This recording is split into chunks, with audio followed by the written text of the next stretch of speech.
Father, have your way. Speak through your servant and bless your people like never before. Thank you, Spirit of God, in Jesus' name. Amen.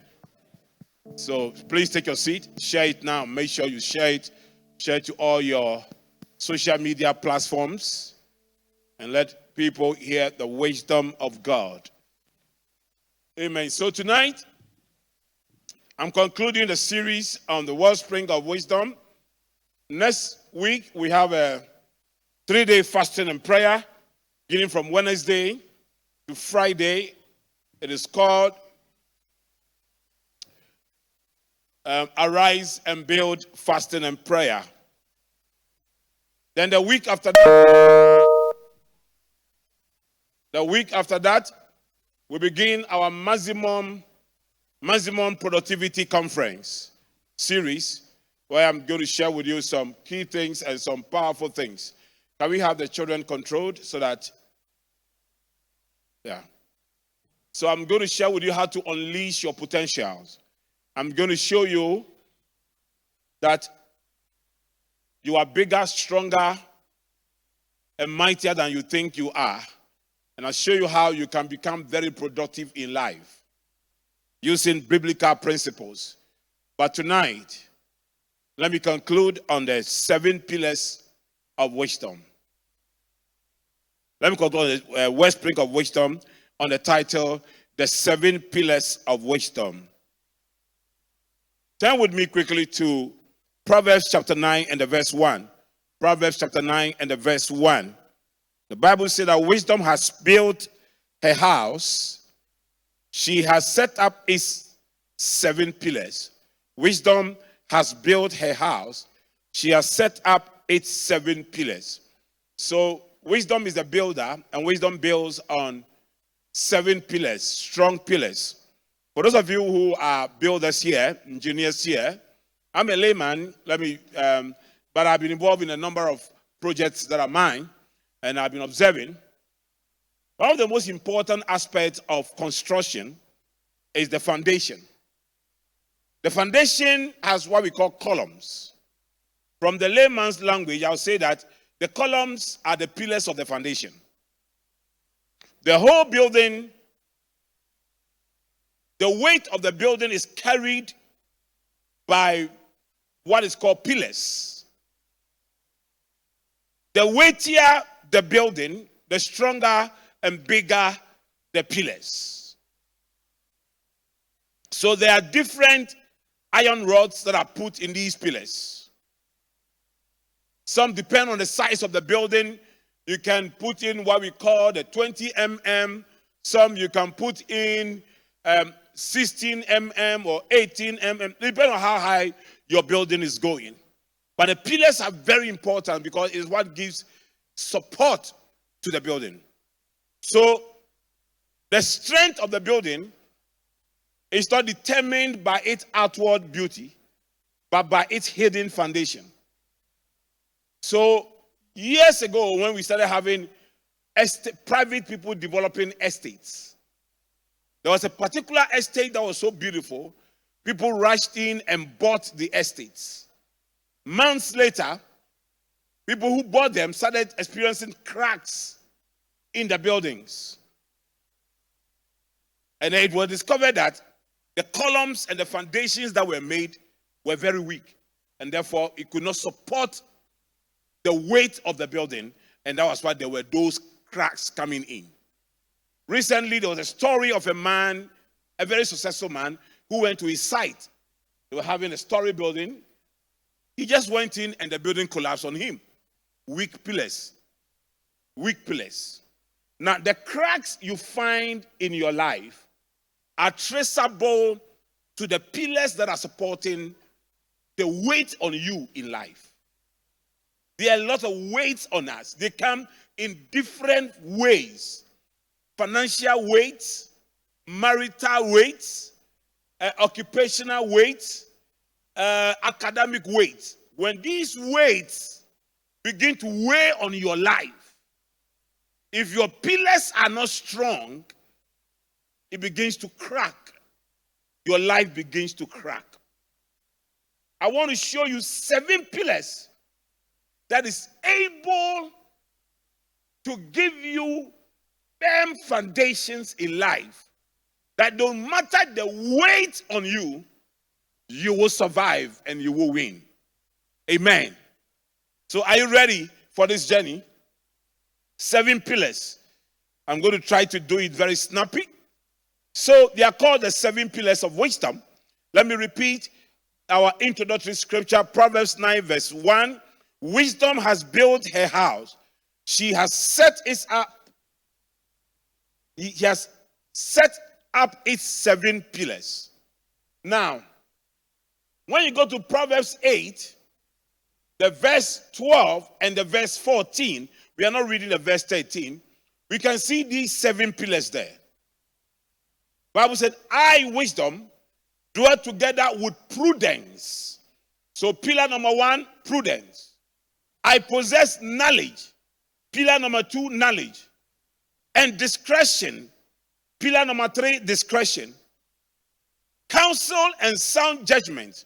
So counsel is pillar number 4. Sound judgment, pillar number 5. Are mine. I have insight, pillar number 6. And power, pillar number 7. Now, if you have these things, I'm telling you, you will survive every pressure in life. You will survive and you will win. And I want to share them with you. So the 7 pillars of wisdom: prudence, knowledge, discretion, counsel, sound judgment, insight, and power. Ready for this journey? So, pillar number 1, prudence. Prudence. What is prudence? Prudence is the ability to predict danger and the capacity to avoid it. Proverbs 22 and the verse 23. The prudent see danger and take refuge, but the simple keep going and pay the penalty. So the prudent see danger and take refuge, but the simple keep going and pay the penalty. So danger is anything that can harm you, that can bring you into a very unpleasant situation. The Bible said, for the prudent man, he sees danger and he avoids it. Joseph saw danger when Potiphar's wife came to him. He saw danger. Some of you would have seen a naked woman, but he saw danger. He saw that this can harm my dream. This can harm my future. And he avoided it. Potiphar's wife was a danger a prudent Joseph saw. Delilah was a danger that a foolish Samson did not see. Danger is usually may come to you as a situation, but in most cases, these situations are caused by men and women. Sometimes the most dangerous thing ahead of you or around you is that person nicely dressed in suit. Sometimes the thing that will hurt you most, that will cause you harm most, are people, not things. And I want to quickly show you 5 people around you that can easily harm you. The 5 dangerous people around you. The 5 dangerous people around you. Number 1, critics. Critics. Now, let me tell you something. I am not talking about people who are constructively assessing something you are doing and offering a different opinion. No. I am talking about some people who are consistently and constantly undermining what you do, killing your self-confidence, and criticizing you, making negative comments about everything you do. These people are dangerous.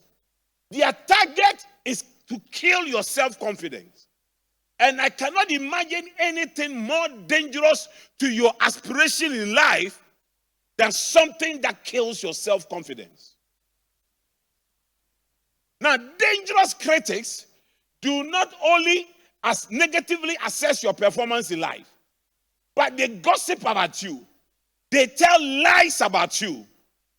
They try to cut off people that believe in you. They go to them and make statements that cuts off these people from you. Are you here with me? The next group of dangerous people around you are crashers, not C-U-R. It's C-A-R. Crashers. People who crash your dreams and destroy the things you do. These people usually are driven by jealousy. They are driven by jealousy and want to destroy what you are doing. And you have to be careful about these people who are driven by jealousy and will go to every extent to try to destroy your advancement in life. Now, it takes a very high sense of foolishness to be amongst dangerous people and not to see them. The prudent see dangerous people and avoid them. Are you here? Another group you should be very careful about are the chances. These are people that are associated with you because of your goodwill and because of your platforms. Once they are able to get access to your goodwill and your platform, they use it to advance their personal interest. They are not interested in you. They are interested in themselves. Now, anybody around you who is not interested in what you are doing, but what he or she wants from you, is a dangerous person. Because if the person eventually does not get the opportunity to use your platform, the person begins to hate you. And if the person gets it and uses it to become as powerful as you, he tends to attack you because he feels guilty anytime he sees you. Those people avoid. And then we have cheaters. It's not only when a man cheats on a wife or a wife cheats on a man that the person becomes a cheater. But people that steal from you, take away from you, they sap your energy, they sap your time, they take away from you. When they leave you, you feel empty. These people are cheaters. They are also cheaters, people who steal, literally steal from you, inflate invoices and other things. Please keep this at the back of your mind. If you catch somebody today, he has stolen from you, don't forget that he has stolen more than what you have seen. And he will continue to steal more. A thief is a thief. Once a thief, always a thief. It's like a recovered madman. So, by all means, be some madness in there. These are dangerous people. And then the covetous. A person who doesn't like what he has, but likes what you have. An auntie of mine I used to support regularly will come to me almost every month, and I'll give her money. This particular instance, when she came, I was going out. So I was outside my house. As a respect for my auntie, I got down from my car to speak to her. So in giving her money, I was in a hurry, so I had to quickly pull all the money in my pocket and counted what I had to give to her. Whilst I was giving the money to her, I, with my left hand, was putting the rest in my pocket. She was not looking at the money I was giving to her. She was looking at the one I was putting in my pocket. I told my wife, this is my auntie, I'm finished with her. Person who doesn't look at what she deserves, but focuses on what she observes, is a serious person. Are you here? You understand? So watch these people. These are 5 dangerous people every prudent person avoids. If you want to be happy in life, if you want to succeed in life, if you don't want any unpleasant situation to take place in your life, watch these 5 people. Critics. They lie about you. They gossip about you. They say negative things about your performance in life in order to kill your confidence. Their aim is not to correct you, but their aim is to discourage you. Watch them. Especially those of you who are leaders, who are subordinates, who when you call a meeting and they're offended, and you call when you are in a board meeting, you are offended, they will say it. After the meeting, they will call another group. Maybe I don't agree with this, or maybe I will not agree with this. One time, one of great man of God in the platform where we are on left the platform. Then I was called that the man has left the platform. I should convince the man to come back on the platform. So I called the man. You know what the man said? We had just finished the meeting. And when we finished the meeting, there was somebody in the meeting who didn't talk. But after the meeting, made a phone call. And he called him. When he called him, he said, "Why are you calling me?" And he was criticizing the chairman of the meeting. That the chairman wants to control everything. He said, "But you were there when the chairman was controlling everything. Why didn't you tell the chairman? Why have you called me?" So he said, "Me, I don't like association where people do meetings after meeting. If I call you, we sit down, we talk, and you leave me, and you go and criticize the decisions I've made to other people, you are dangerous. I should be careful about you." Are you here with me? You understand? Good. The second pillar of wisdom is knowledge. Knowledge. Turn with me to Daniel chapter 1, verses 3 and 4.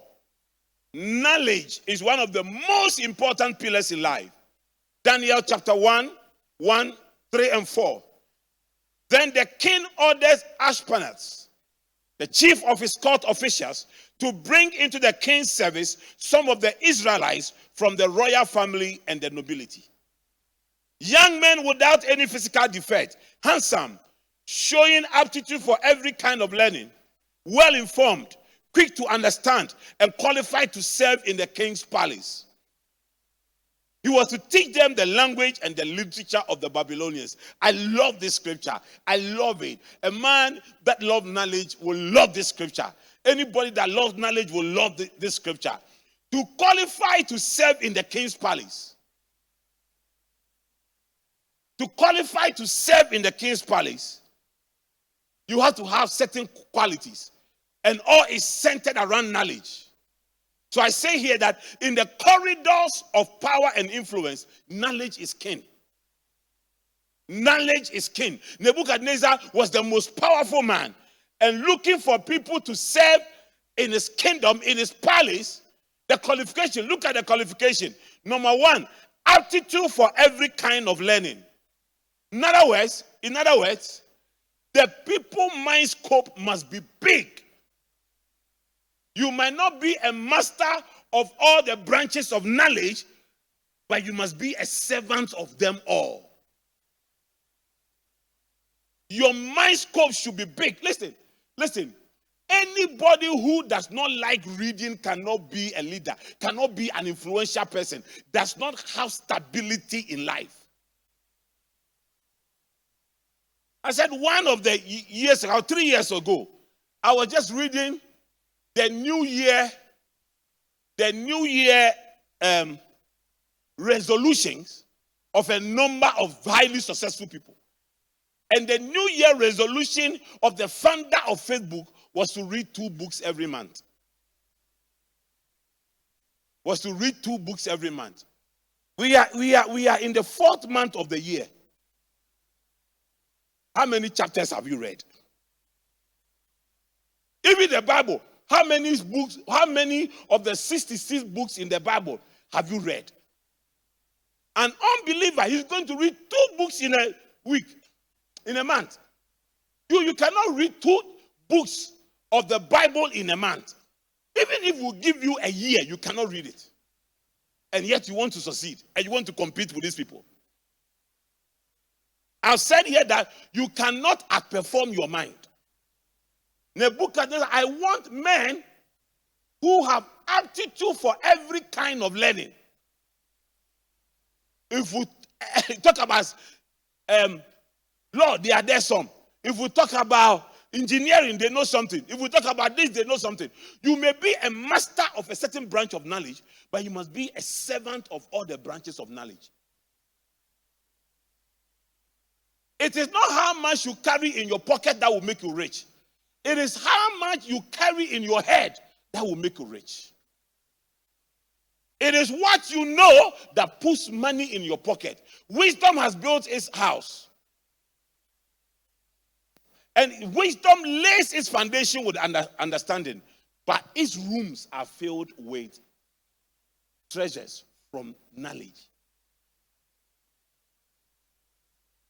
By wisdom, a house is built.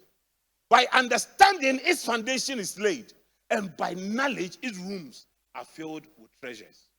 What gives you money is knowledge. What made the founder of Facebook rich is knowledge. He is only selling knowledge. Facebook is knowledge-based, knowledge-driven. Are you here? If you want to succeed, even for those of you who say worldly knowledge is sinful, so you don't like it. Oh, all those people who are going to school, book-long people, they are not spiritual. Please, they are book-long. Are you Bible-long? Do you understand me?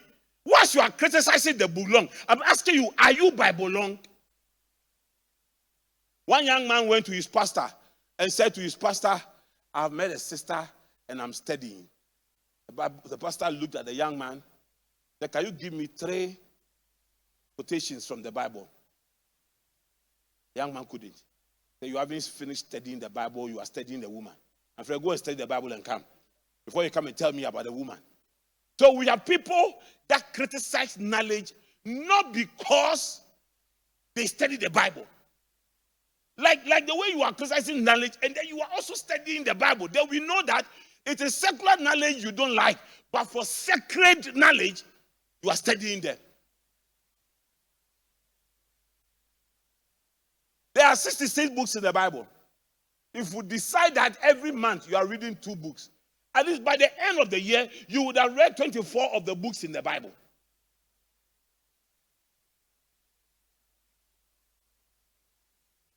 And the Bible expands, the Bible gives you every kind of learning. The Bible covers every kind of learning. And wise people know this. I don't know if this is true, but I heard someone saying that Donald Trump once said he doesn't understand why Christians are not rich. Because he has used the Bible, the principles in the Bible, to make himself rich. And those who go to church every day are not rich. Because you don't study the Bible. Now it's even more dangerous. Now that we don't even carry Bible pen and book and this thing. Now that we don't even carry it, it is even more dangerous. Now you come to church on your phone, and when I'm preaching, I see you with your phone. I can't complain because I'm thinking you are referring to the Bible. But you could be chatting, you could be WhatsApping. No, let me tell you something.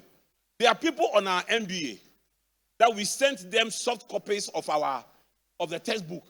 They said they didn't want it. One day, I just went to the school, somebody has gone to print the books. Why are you going to print books you are selling? Because we have supplied this thing. Oh, they said they don't like soft copies. They want hard copy. It is only you that want a soft copy Bible. When you go to school there, and these people who are the MBA, they want hard copy, are telling their pastors, my Bible is on my phone. But you see, when you take your phone, other things are competing with the Bible on your phone. Facebook is competing, Instagram is competing, what is competing, Snapchat is competing. But if you put your phone off and you take the Bible, the one written by ink, with ink on paper, nothing is competing with it?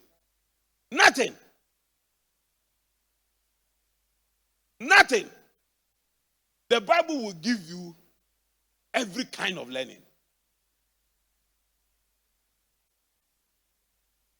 Now he said, I want people who have aptitude for every kind of learning. Every kind of learning. Every kind of learning. Then number 2, they should be well informed. You see, people don't just become successful for anything. No. Nebuchadnezzar, look at the people he wants. The last time I was sitting down with my vice president, and we said, now we are not going to employ somebody who comes and say, I can only teach leadership. You should be able to teach multiple subjects before you are employed to lecture at Accra Business. What is the meaning of I can only teach leadership? Single subject expert. We don't do that in this world. Now, look. Your mind scope is the capacity of your mind to accommodate all manner of information in all manner of ways for all manner of uses. Now, let me go to the second one. They should be well informed. They should be well informed. The capacity of the mind to convert knowledge into actionable information that solve problems. Bring it down. Tell me all the things you have learned in this world. Hold all the degrees you have learned in this world. If you have not been able to use the knowledge in your head to provide solution, you are useless. The evidence of your knowledge is the solution you are providing to your generation. Wise people provide solutions. They don't talk about problems. They provide solutions. They provide solutions. Wise people don't talk about problems. If there is something in your mind, provide solution. Amen. Do you know that if you are a pastor, you are anointed, you are studying the Bible, and the Bible is your head, you provide solution to your church? I said, I pastor you in Teshi. When we started in Alfred's Hall, we were 11.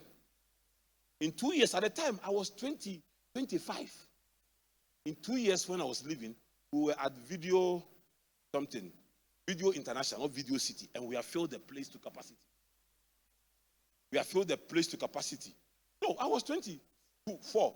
But mommy and I married, and we went there. I was 24, my wife was 22.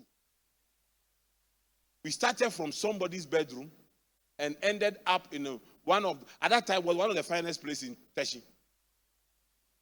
And there was a family conflict on that building. And churches have gone there, they say they won't give it out. I went there.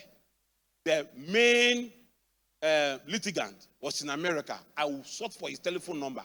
I called him, prayed with him on phone, negotiated with him, gave the approval, called those his brother had not spoken for years, that let's give the building to this man of God. 1 year after being in Teshi, all the branches in our church, we hosted them for Easter convention. Without me asking my senior pastor for one peswa. You were there. They said, oh, some people are coming to sleep at the convention. Where would they sleep when they come? We went from house to house in Teshi. You'll be there, so I'll enter your house. I said, our church is having a convention in this area.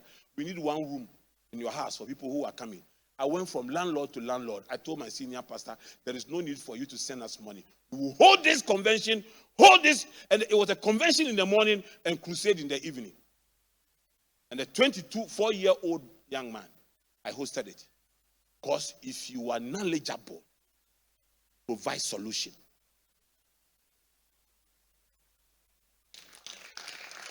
Are you here? The evidence that you are a wise man is what your mind is able to produce. You meet people who go around telling people that, oh, as for me, it's unfortunate. I'm not lucky. There's nothing like lucky. Oh, I don't have luck. Why? Why is I don't have luck? Now when they become Christians, they change their language. When they see somebody performing, so this one is the grace of God. It's the grace of God. So God gave that person grace and did not give you grace. God gave the person grace and did not give you grace. If it was going to take only grace, For us to succeed in life, God would have removed our brain, removed everything from us, and would have just put the Holy Ghost in us. No brain, no soul. He would have just taken away our soul and put the Holy Ghost in us. But God has left your soul because he knows that even if he gives you grace, you must respond to the grace. You must be responsible. Grace is not a substitute for responsibility. Are you here with me? Everything God has done for me and mommy, it is by his grace. But that grace, at one point in my life, kept me awake, not sleeping. But our new 6 master's programs we are taking for accreditation. Mommy had gone for medical checkup. I stayed awake for 3 days. Every night, I stay overnight, and in the morning, I go to sleep for 3 hours, and I continue. So if somebody sees Accra Business School, they stand there and say, "Oh, we're grace, Titi-Ofei, grace." Some people will even say, "Oh, Titi-Ofei, but I was not born with it." Are you here? Now, if grace is responsible for everybody's success, God would not have said, "I will bless the works of your hands." There must be the work of your hands for God to be able to bless it. If you put your hands in your pocket and no works, the blessing will not come. Are you here with me?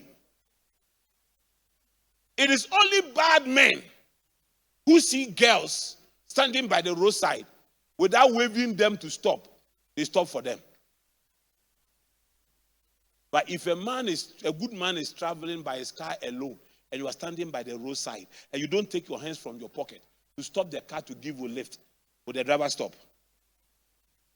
I have stood here, sir, nobody is giving me. Then somebody comes and takes the hands and stop the car, and the car stops. The person sits inside. So this one is grace, is grace, is grace. If you want to succeed, be well informed. First, know a lot of things. Secondly, what you know, convert it into action. Convert it into solutions. Do something about it. This tent is somebody's solution I've used money to buy. See this lightning? A solution I've used money to buy. All these ACs, people's solutions I've used money. This carpet is somebody's solution. The chair you are sitting on is somebody's solution we have used money to buy. What is your solution? What are you selling in life? Can we move on? And then quick to understand.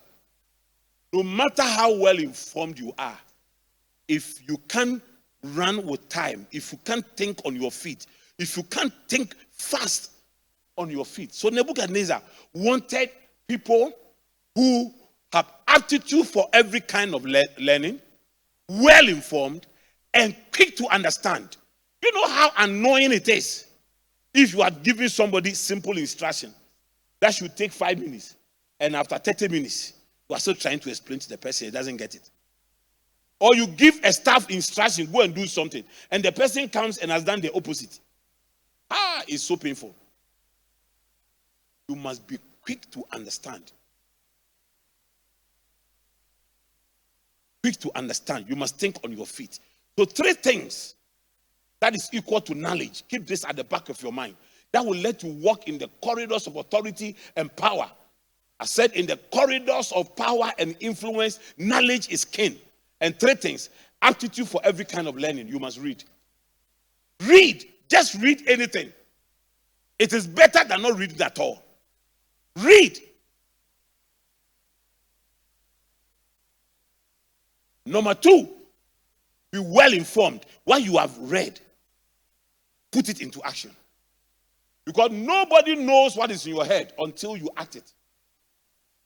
Then people will stand there and say, you are well informed. And then at the time of providing solution with the knowledge, you must move fast. See, they should be quick to understand. Nebuchadnezzar doesn't have time to explain himself a second time to you. So they must be quick to understand. When I say something, they must interpret it themselves. I don't have time for fools who I have to teach to become wise. You must walk into my palace already wise.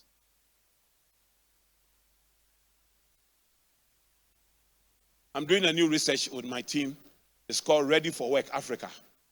The reason why we are doing this research, because most people, employers, say that when the students leave university and they come to work for them, they have to retrain them, or they don't know anything.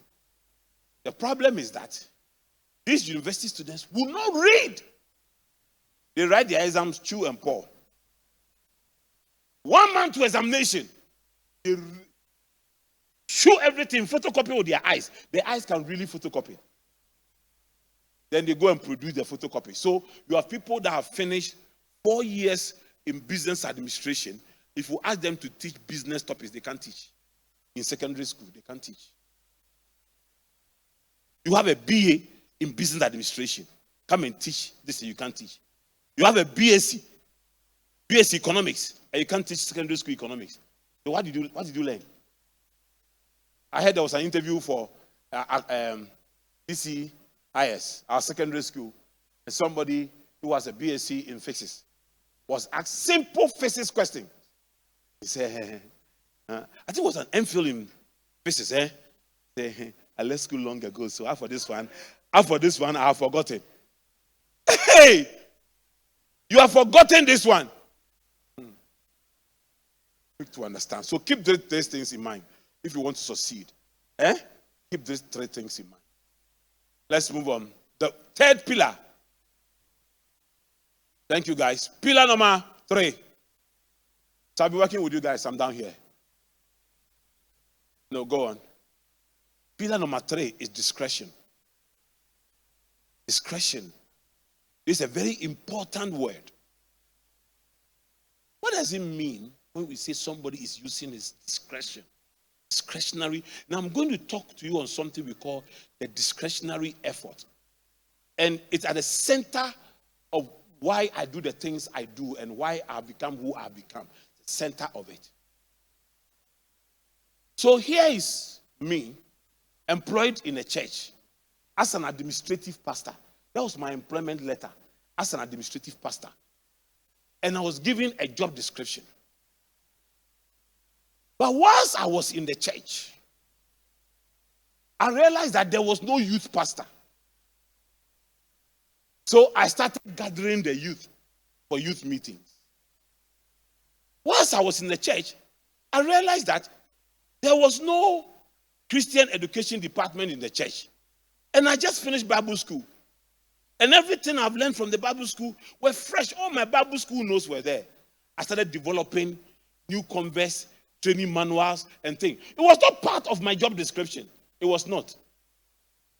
I realized that the attitude of the church was very low. I started moving from secondary schools to secondary schools, started preaching. A group of the pastors in the church called me and said, Titi-Ofei, what are you doing? Do you want these people to feel that we are bad pastors? I said, what have I done? He said, so all these things you are doing that you are not paid for. What message are you trying to send? I said, well, you two send the same message. Find something you are not paid for and do it. Why do you want to do the only thing? And the church virtually had no administrative work. It wasn't a big church. I go and sit in the office and nothing in particular to do. So I'm adding jobs to what I was doing. Adding jobs. It is called discretion. Now, in this case, discretion is going the extra mile. It's going the extra mile. Using your own, looking for places to occupy, going the extra mile. In life, if you want to achieve milestones, learn to go the extra mile. Don't do what you were employed to do. You will hurt yourself. One day you can't go. Just about 2 days ago, after 9 p.m., I was in the library with my staff, facing library tables. I'm the president. I saw my duty. I was there with them. They are here. They can tell you. But some had gone home. Some of the staff have gone home. They knew that the next day, accreditation was sending a library expert to come and see the library. Some of them have gone home at their state. It's called discretion. Going the extra mile. Going beyond what you were employed to do, what you were engaged to do. Wise people do this. David was asked to go and kill 100 Philistines. He came with 200. He went the extra mile. Came with 200. When I was an employee, there was never a time that I worked based on my job description. Wherever there's no organization that the job description will cover every single work that's supposed to be done. But you will get people who will say, it's not my work, I can't do it. Even if the company will collapse. No, and these people are Christians.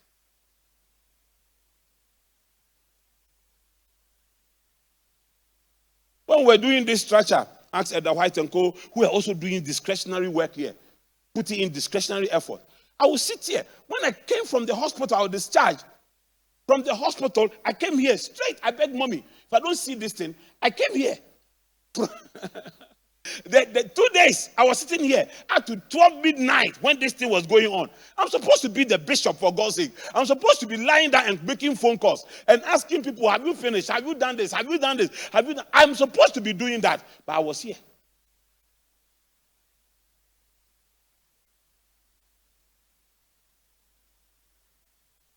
Are you here? When we're going to host Dana Hamilton as the guys who were cleaning here. I was here, me and mommy pulling chairs. Do you know every Sunday morning, mommy comes here to clean here? Mommy comes to sweep every Sunday morning. Last Sunday, I was going to a room to tell her the previous night, she was so, some of you, those who saw mommy Sunday when she was coming to lead this thing, you saw how tired she was weak. And that she was worse on Saturday. Sunday after my prayers, just went to mommy's room to stop her from coming here. I said, God will not kill you if there are dust here. And she said, no. When I got there, she had left. Tell her she was here. And she had left her phones home, so I can't call her. I said, when you see people are achieving milestones, check their backgrounds. They have gone the extra mile. Are you here with me? Do you understand what I'm teaching you? Today is the grand finale. Allow me to just give me some time. Let me bless you. Let me put some things in your spirit before you leave here. Most people engaged, including Christians, in their fields, give like 50% of what they can give. And then they assume that it will affect the person who employed them. It is you who is building your habit. It will affect you. Take, for instance, the reason why you don't like reading now was because you were not forced to read when you were a child. So you can't grow up and like reading.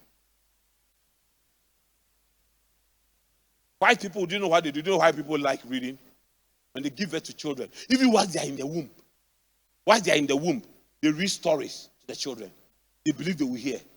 When a child is born, babies who don't understand anything, they will read stories to them. And the children will be listening, they will sleep. And they will learn. So every night, the child cannot sleep until a story is read. Before the child sleeps. But the time the child now knows how to read, the child by himself is reading. Recently, Harry and Meghan, they were reading to their child. Harry and Meghan. What does that boy need? He doesn't need anything. He will grow up to become rich, a millionaire. He was born a millionaire, but they were reading to him. And you.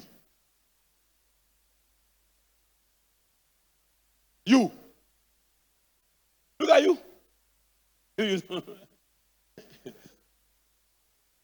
Discretionary effort is often called going the extra mile. This means the engaged computer programmer works overtime when needed, without being asked. This means the engaged retail clerk picks up the trash on the store floor, even if the boss isn't watching. As is this kind of behavior that leads to greater quality and productivity at work. I'm telling you. Not even the boss watching, you will see people picking things from their offices. It's called discretionary effort. If you want to succeed, everything you do, don't forget this. You must go the extra mile. Don't pick your bag at 5 o'clock and go. After the 5, you will pick your bag. But for the 8 you're supposed to report in the office, you will call that you are in traffic. You will call, and these are Christians, so the 5, you will pick your bag. But the 8 you are supposed to report, you arrive late. But when it is 5, you pick your bag. All the people who worked for me, now I don't see that in my team, but all those who worked for me initially, who will pick their bag at 5 and leave, have not become successful up to now. Because when you start working for yourself, or if you want to stay longer at 5, you start feeling sleepy. You start feeling tired. The psychological thing.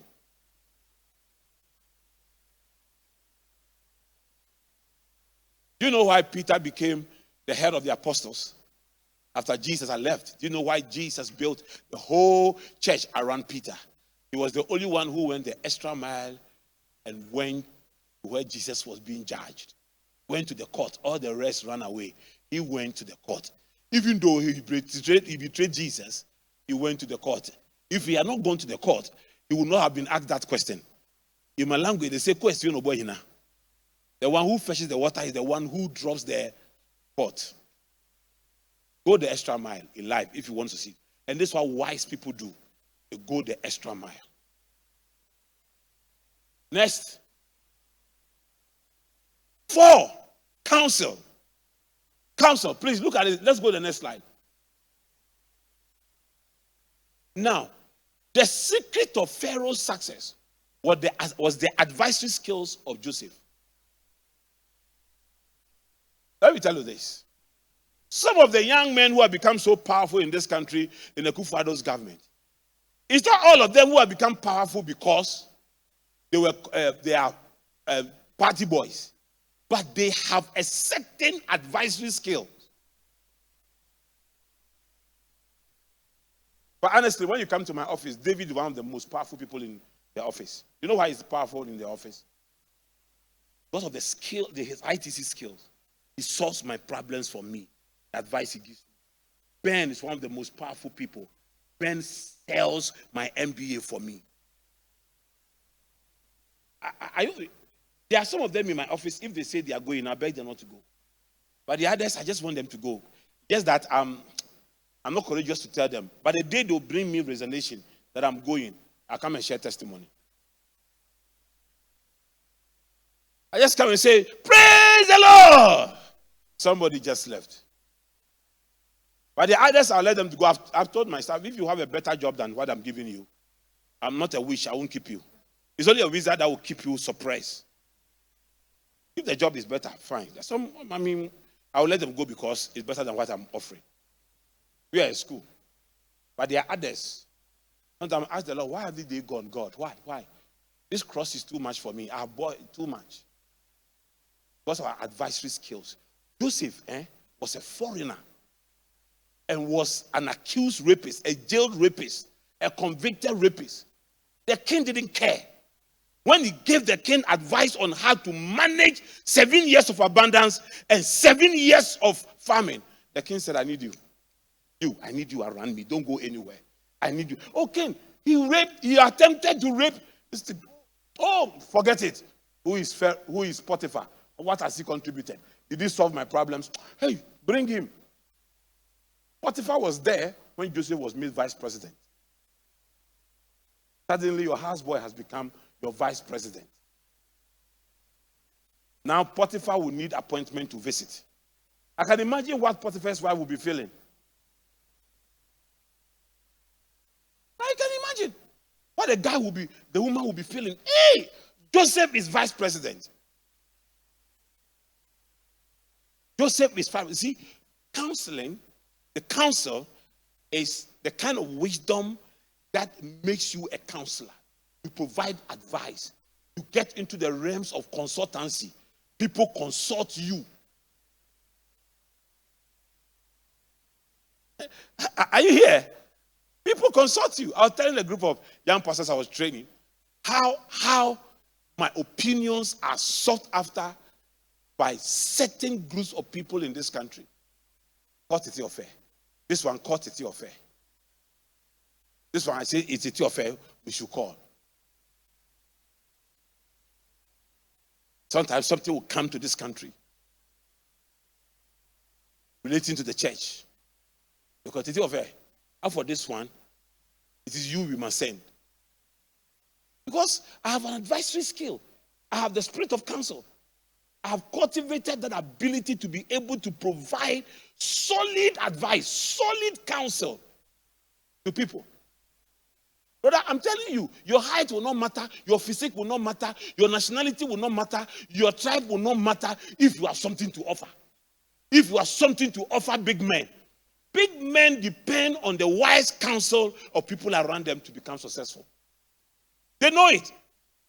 So you see a Akufo-Addo has an advisor on this, an advisor on that, advisor on this. There's this guy around Don Mahama, Sandogbe. People felt that Sandogbe is rude, he should sack him. Why is he still keeping him? Recently, Sandogbe was celebrating his birthday, and Mahama was saying some things about Sandogbe. And you could see why he was keeping the guy. You may not like him, you may not like his attitude, but what he did for Mahama to become president, you didn't know. Are you here with me? You can almost see this skill and this type of wisdom, this pillar of wisdom can make you indispensable. You can develop yourself and build your advisory skill. In the world, it's called consultancy skill. You become an authority on something. An authority on something when you are engaged by a powerful man, you become indispensable. You must get there. You must reach there. You must develop yourself and build yourself to reach there. Are you here? Let's go. Let's go. Please, let's go there. Now, the next pillar number 5, is sound judgment, effective decision making. Effective decision making. Can I tell you something? I've said this before, let me repeat it. Your life today is a reflection of the choices you have made in the past. And your life tomorrow will reflect the choices you are making today. If the choices you are making is not based on effective decision making, you will mess up your life. Mommy and I are not where we are today by luck. They are choices we have made. We chose to be here on the Sprinters Road. We chose to do the things we have been doing. And the results we are getting really impresses us. And we know that the choices we are making today will also give us better results. Listen, you cannot blame anybody. You cannot play the Eve game. What have you done? It is the serpent who deceived me. You cannot say that. In life, you cannot play the blame game. You are responsible for your life today. Everything about you today is a reflection of the choices you have made. You can never blame anybody for it. When you were in your mother's womb, your mother ate and then you ate some. Your mother took drug for you. Most of the drug pregnant women take. Dog, you are here. They take them because of the babies in the womb. It helps them to form their bones and things to be formed, etc., etc. They do it. But when the baby is born, in the labor ward, the umbilical cord is disconnected and the baby is released into independence. From that day, you have to take breast by yourself. You have to take drug by yourself. Your mother cannot do it for you again. You know where your independence was declared? It was declared in the labor ward. Are you here? So you cannot blame anybody for who you have become. Take responsibility for your life, for your actions. Take it. My father had us, we were 7. We were not very, poor people in the Braka. All our sisters, all my brothers and myself, all of us have taken different things in life. All of us are doing different things. And our life today is a reflection of the choices we have made in our lives. It has nothing to do with our father or our mother. Are the choices we have made. I have a big brother. He made his choice. He traveled early in life. We are 2 guys. I also made my choice. At the age of 14, I was born again, serving the Lord, educating myself. He made his choice. I've made my choice. I have 5 sisters. All of them have made their choices. They can't go back to our parents and said, and because you were not rich, that's why we are suffering in Accra. That cannot happen. You can have two people born twins the same day from the same womb. From the same womb, one become great, one become nobody. One will become a drug addict, one will become a pastor. There are choices that you make called sound judgment, effective decision making. I think my book on common sense principles, there's a chapter on the art of decision making. To reprint that book, let everybody have it. Your life is a reflection of decisions you are making. Please, you cannot be fasting and be praying and then think that when you finish and you go and make the wrong choices, your life will change. Can we go on, please? Next slide. No, go back again. I want to talk on that thing small before I move on. They give me some time. Let me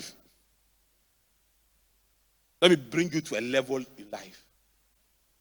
Make effective choices, and your life will be effective. Choose well. Listen.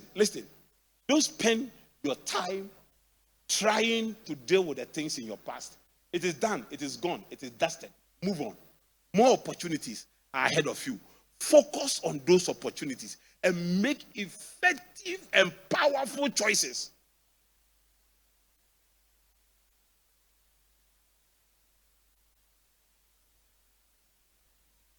Three most important choices, write them down.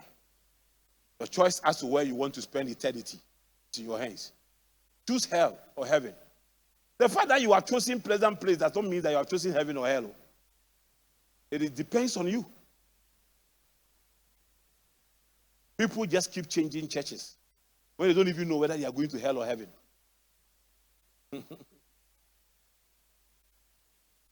When I gave birth, the church didn't visit me. Please, listen. What is important is not who visited you. What is important is your name written in the Lamb's Book of Life. Well, this church, they don't visit, but the pastor's teaching puts me on track for heaven. And that is why I came here. And that is the reason why I'm here. I want to make heaven. It's the ultimate reason why I'm in church. For those of you who are not married, even in marrying, ask yourself, would this person help me to make heaven?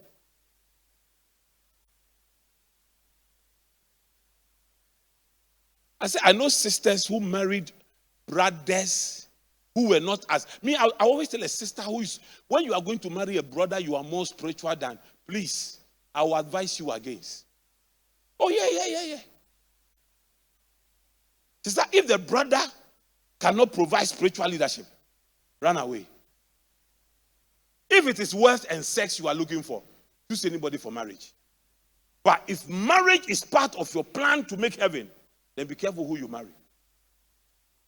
It will be better to remain single and make heaven than to marry someone who will take you to hell.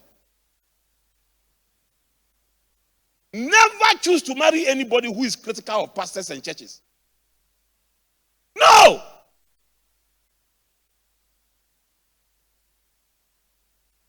The second most important choice you must make in your life is who you marry. I'm telling you, who you marry.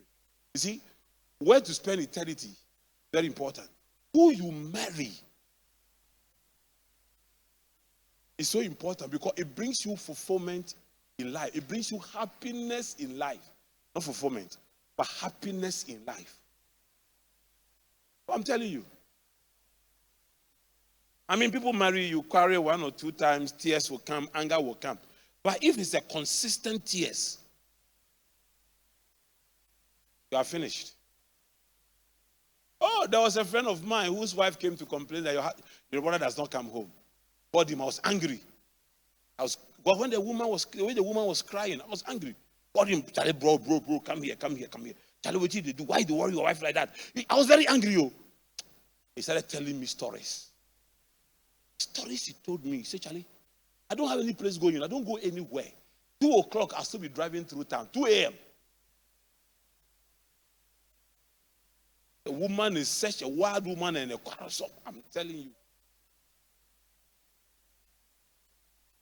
Some people are praying for their husbands to die, but they won't die. No, they're not going to die. Those people, it's difficult to kill them.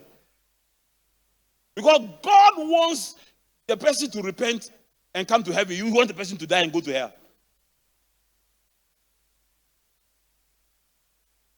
If your husband cannot be your friend, it is the worst decision ever. If your wife is not your friend, you are finished.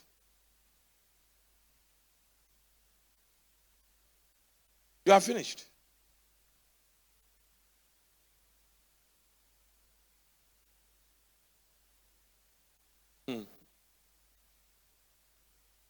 Then the final decision, the third most important decision,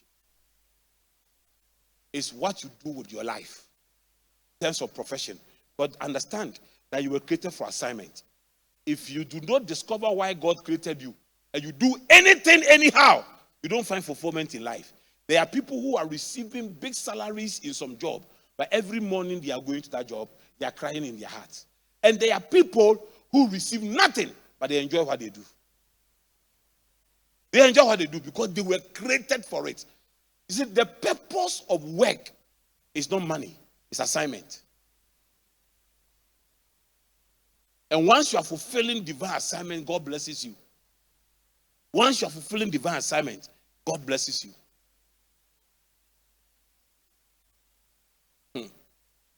Okay, go to pillar 6. So let me conclude with pillar 6 and 7, but it has a lot to learn. Now, pillar 6 is insight. Insight. The greatest disability in life is mental blindness, when you can't see. Those who see in life with their mind have 3 sights. Can we go to the next slide?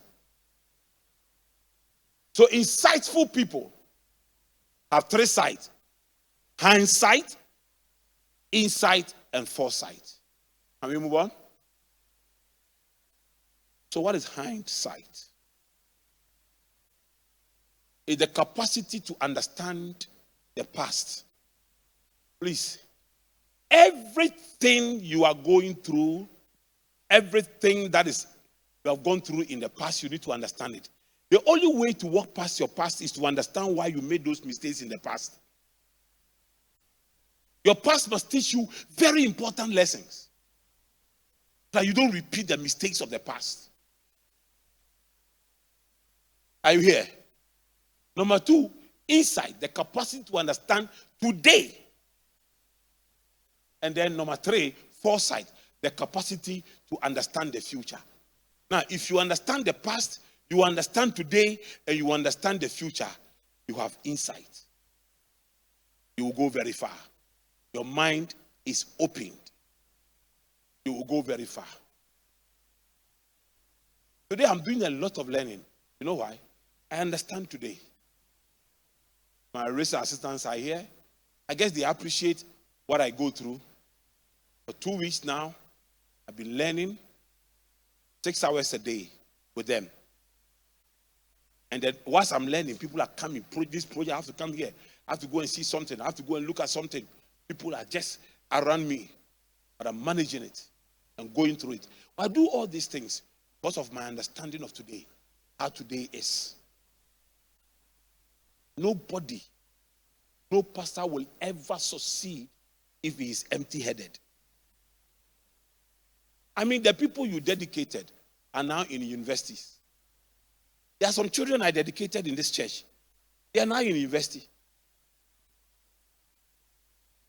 Anybody here like that? Anybody has a child dedicated who is either in the final year entering the university, or there are children I dedicated in this church.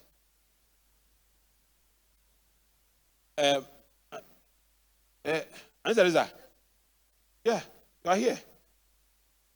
I dedicated Nanaya, and it's in the university. 2nd year. 3rd year. Jessica is in the university. My own daughter, my Miss Ewa, I dedicated is in the university. Auntie Becky's children who were wearing pampers when we started the church. One is now my boss in the office. Andy is now my accountant who controls the money and can tell me that this money we can't release it. I say, Andy, when we were wearing pampers, I was a pastor already. We say, no, Daddy, we need a budget before we can spend this money. And I see all of them developing. I can't sit down. You understand? The church is becoming sophisticated. The people coming to church are no longer, they even understand the Bible more than the pastor. But there are people who read the Bible more than the pastors even read. But they love reading. The fact that you're a pastor does not mean you will love reading the Bible. You will love reading the Bible because naturally you are a lover of reading. If you're not a lover of reading, you can't read the Bible. There are so many pastors who don't read the Bible because they don't love reading. If you were not cultured to, you're not trained to read, the fact that you become a pastor does not mean that you don't read the Bible with a supernatural mind.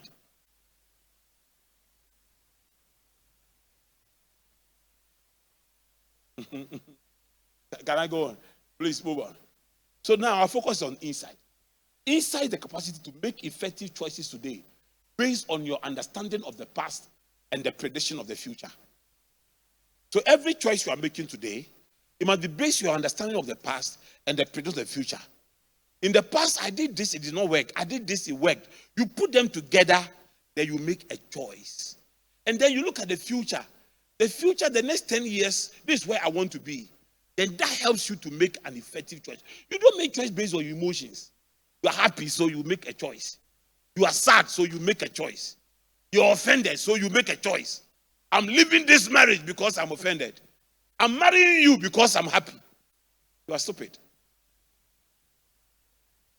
You don't make the most important choices in your life based on emotions. It's based on thinking. Are you here with me? Go on.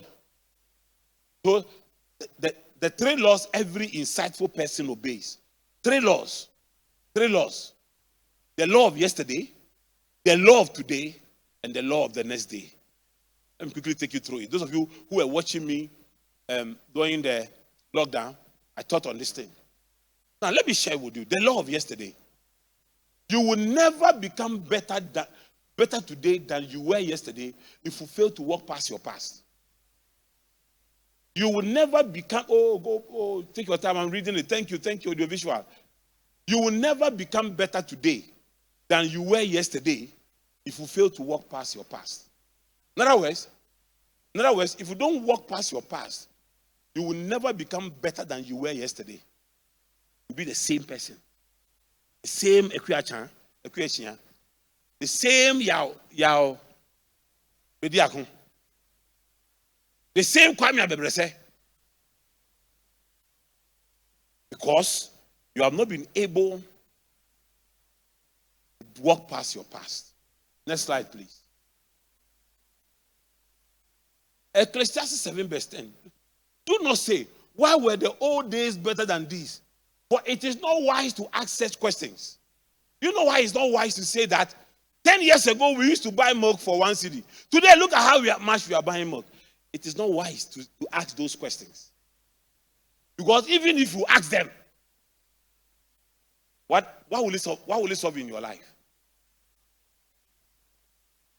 Go on, please. Go on, please.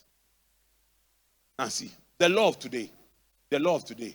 If you fail to live the future today, you will forever live in a fool's paradise. If you fail to live the future today, you will forever live in a fool's paradise. You know what that means? What it means is that you must let tomorrow control your life today. There are many people, tomorrow has never come. Oh, me, and one day I'll be this. One day I'll be this. When you started saying one day you'll be this, it was 10 years ago. You were 25, now you are 35. You are still saying one day I'll be this. One day I'll be this. You are not living the future you saw 10 years. So you are living in a fool's paradise. When I came to Sprinters Road 21 years ago, whatever I saw, I have become. I'm living the future I saw. Yeah, I'm living the future I saw. 22 years ago, whatever I saw, I have become. The future I saw, I have become. Your today must be your future. You should be living your future. Your today used to be tomorrow. And you had a dream for that tomorrow. Are you living that dream? If you are not, then you are not living the future today. You are living in a fool's paradise. So make up your mind. Draw your life. Draw a future. Project a future for you. Based on prayer. Based on the knowledge of things I'm sharing here. And say the next 5 years, this is what I want to become. But to become this in the next 5 years, this is what I want to do in the first 1 year. But to be able to do this in the first 1 year, this is what I want to do in the first one month. And take action. In the first 1 month, this is what I have to do in the first 1 week. In the first 1 week, this is what I have to do in the first 1 day. In the first 1 day, this is what I have to do in the first 1 hour. In the first 1 hour, this is what I have to do in the first 1 minute. In the first 1 minute, this is what I have to do in the first 1 second. Every second counts if you want to create a great future for yourself. You know, if all the things I said to mommy I would do. I remember when first time mommy came to my house, my friend wanted mommy to see. He wanted to punish me, but I was avoiding mommy coming to know where I was living. Then mommy came around. She said she came to a wedding. And she came too early. And she thought the wedding was in the morning, but apparently it was in the afternoon. But I also suspected that she wanted to know where I was living. So she deliberately misunderstood the wedding time. So she went to my cousin who was in the shop around the area and said to him that, oh, I came to wedding too early. Do you know where Gideon is? And I've gone for an all night. I've come to sleep in our dirty room, snoring. And my cousin knew. I told him that I don't want Olivia to come here to see. We don't have chair. We don't have anything here. Our bed is broken. I don't want Olivia to come here. Let's feast here before Olivia comes here. He deliberately brought Olivia. I was just there. Here is the cousin and Olivia. Brought Olivia. Came to wake me up. The stupid boy. Your fiancé is here. I said, which one? Which fiancé? What are you talking about? He said, Olivia. I said, oh boy, I'll kill you. I will kill you. There's me coming out with my face. I said, Olivia, let me find some. Just let me take my bath and come. Find some place to sit, Just in a hall, there was no chair. Just found some kitchen stool. I said, sit here, I'm coming right now. I went to take my bath. Came. Said, I was confused. I didn't know what to say. I didn't have money, so I couldn't take her out. Do you like us to go? Nothing. Just went dressed up, got another kitchen stool, sat by her. You had your book on. Please, you are welcome. Eventually, a time for the wedding was up. Saw her off. When I came back, I said, no, this girl will leave me. What this girl has come to see, she will leave me. So the next day I met her. I said, Olivia, I want to tell you something. Listen. Everything you want to see in a man, I'm pregnant with it. I'll give birth to them. When we marry, give me some time. I'll give birth to everything. I said, Gideon, why are you worried? What are you talking about? I know you have a potential. We'll marry. Don't worry. But you think because I saw nothing in your house, I'm not interested in anything. I'm just interested in you. I said, this is a good girl. This is a good girl. But when I bought our first TV, I remember that one. I remember very, very, very well. Some old, do you know Grand Duke was a Grand Dog? Grand Dick was some old TV, hunchback, second hand. I bought at Kaneshi. I couldn't even buy the fresh one. I bought one before the eyes was like this. I carried it home. I said, you remember I told you I'm pregnant with everything? I'm pregnant with everything. I bought you a TV. Oh, Charlie. But you see, everything I said I was pregnant with, I gave birth to them. If I was still telling her, I'm still pregnant, she was saying that we are living in a fool's paradise. This man, if I don't get up and do something for my life, he will kill me. You get it? The last time I took mommy's old picture, when she was even in her 20s, I showed it to her. I said, do you know that you are nicer in your 50s than you were in your 20s? Yeah, it's true. She compared the picture and to herself. I said, it's because of me. Oh.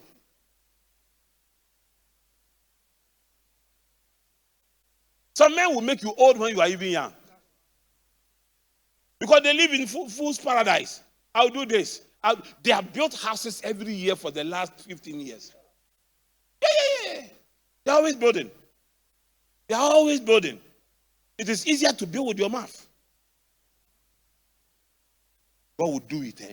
God will do it. Our time will come. Our time will come. Brother, your time passed. Long time. Law 3. Okay, let's go over law 3. The law of next day. The only way to create the future is to see it. The only way to create the future is to see it. And you see with your mind sight, whatever I've seen has become a reality.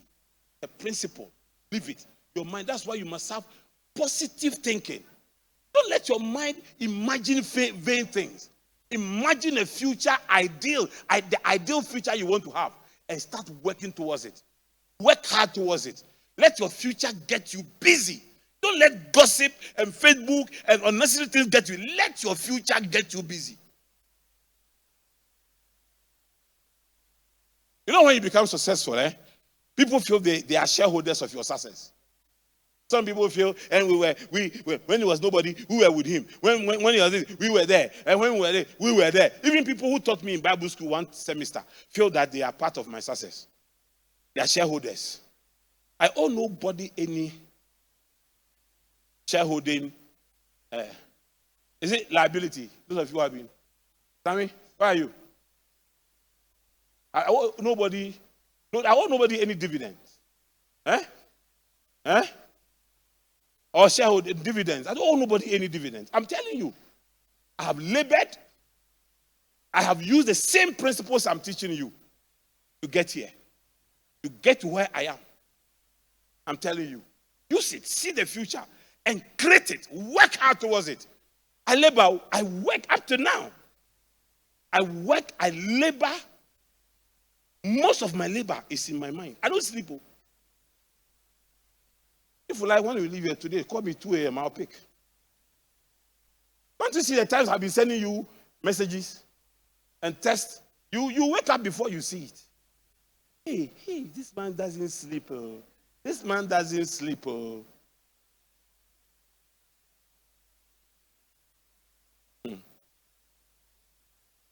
Okay. Let me move on. No, move on. 3 habits of those who see the future. Time today, I'm with you here. 3 habits of those who see the future.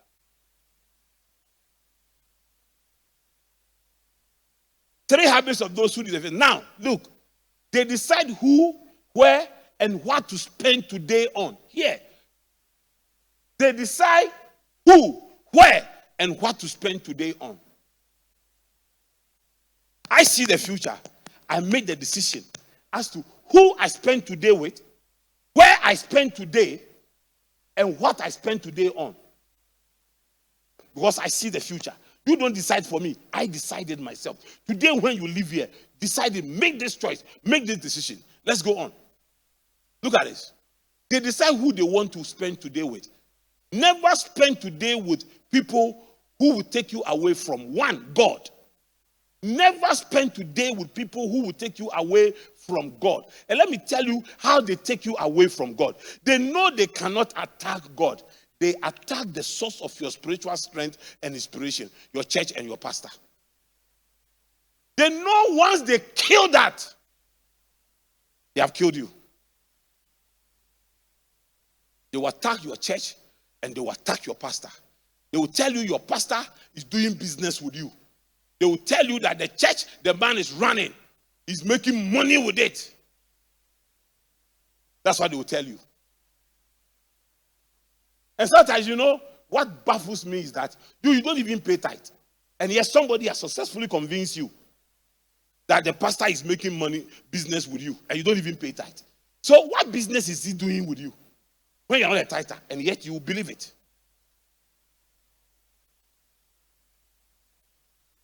Do you understand what I'm sharing you? You come to church, the highest offering you give is 5 cedis. And the church, you come only on Sundays. So, let's say you come all the services. Sunday, you give 5 cedis. So that is 20 cedis a month. And then Wednesday, you give 2 cedis. That is 8 cedis a month. So 28 cedis. And then Friday, you give, let's say, because it's prayer meeting, you give 3 cedis. So at the end of the month, you are giving the church 40 cedis. If you put all together for 1 year, how much is it? And yes, you still believe that pastor is doing business with you and he's doing this. I'm saying that, listen, don't spend time with people who will take you away from your God, or anything that will take you away from God. Number two, don't spend your time with people. Don't spend today with people that will take you away from your goals. Set your goals. Work towards that goal. Have something you are running to. No, there's something called the lure. You know, dog race, when the dogs are racing, they put something called the lure before the dogs. And they make the team move. So the dogs are not racing against each other. They are chasing that thing. And the speed of that thing determines the speed of the dog. There must be something that is luring you into the future. That is improving your speed in life. Focus on your goals.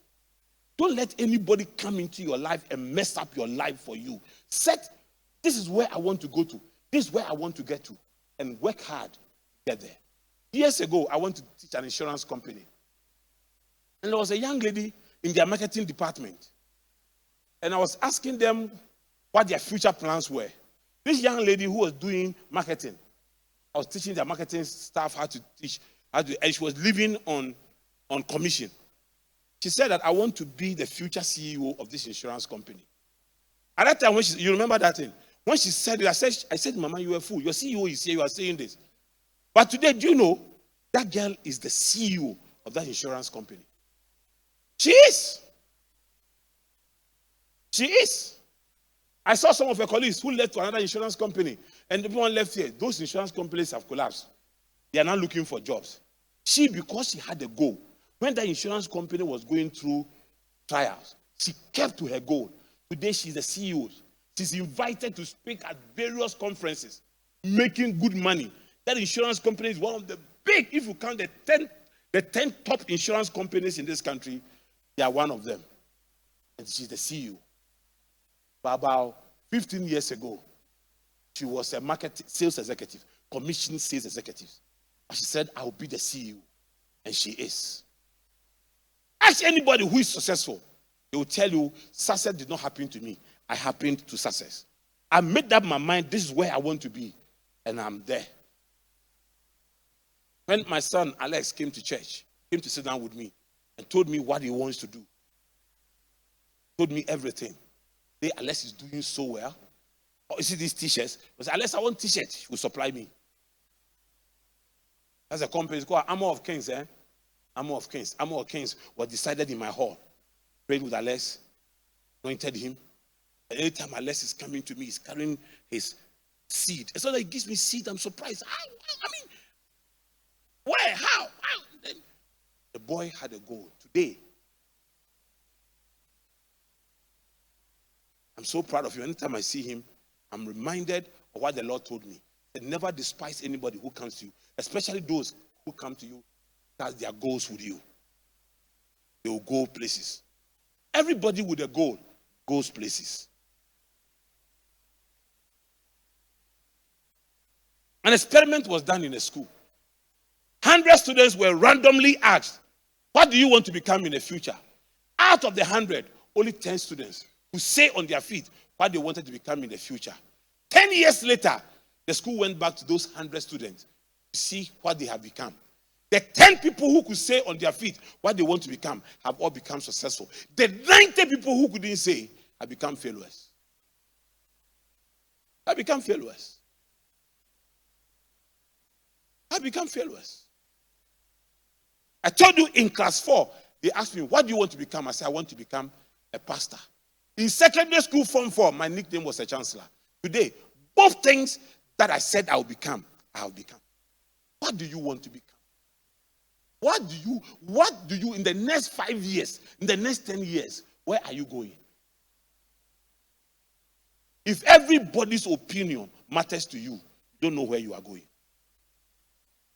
I told you how Mommy and I got missing in Paris. I wanted to just flex to my wife. We're going somewhere, so I've checked it. It's 15 minutes walk from here. So, no, it's 5 minutes walk from our hotel. So we'll leave the hotel 15 minutes. At least we have 10 minutes to look around before we enter the The 5 minutes ahead of the meeting, enter the office. So we got down from the hotel 15 minutes at a time. Here was I looking at the direction and following. Apparently, where I was going, I've turned the map. So I was going the opposite direction. I was seeing that when I got down, I was 5 minutes to the place. But now I've gotten to 7 minutes to the place. I kept going, 8 minutes to the place. I kept going. I thought, my dear, let's stop. The thing is taking us away from this thing.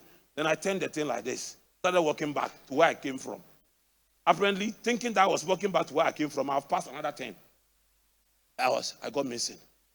Now we have to find a place. Our time was almost up. We don't speak French. We have to look for people who speak English. Talk to.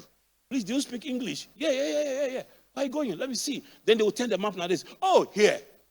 Those who were showing us the place were also tourists. And then we go, sir, do you speak English? No. Do you speak English? No. Do you speak English? No. Do you speak? Yeah, yes. Let me see. Oh, okay. Oh, no, you are far away. Go here. You know why everybody could give us a direction? But we were missing. In life, if we are missing, that's how you are. Anybody can give you direction. Anybody can advise you. Anybody can tell you what to do. And you follow like a John. Sorry for those who are called John.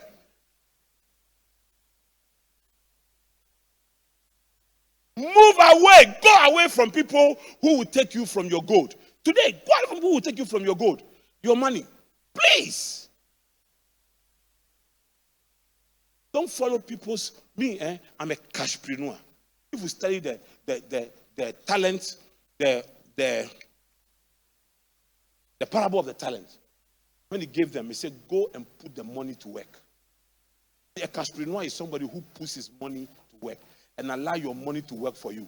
Everybody wants to be an entrepreneur, but the best way to become an entrepreneur is first to employ your money. It is cheaper to employ your money than to employ people. When your money has grown, your money itself will employ people.